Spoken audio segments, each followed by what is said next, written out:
Napaka-dysfunctional ho ng pamilyang ito, ang pamilyang Tulfo. Biruin niyo ho, sa social media pa nag-aaway. Ba't hindi na lang sila mag-usap at ayusin kung ano mang problema meron sila? Tingnan niyo ho ito. Parang wala hong mga kinatandaan. Buti nga ho't hindi nanalong senador itong si Bitag, si Ben Tulfo.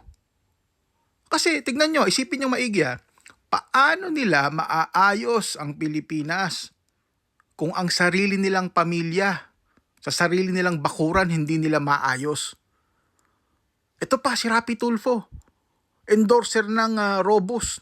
Sumobra yata sa paggamit ng Robust.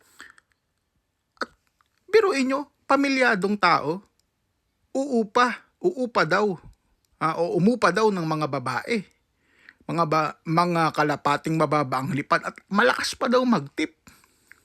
Pambihira Tapos gustong maging presidente o vice-presidente.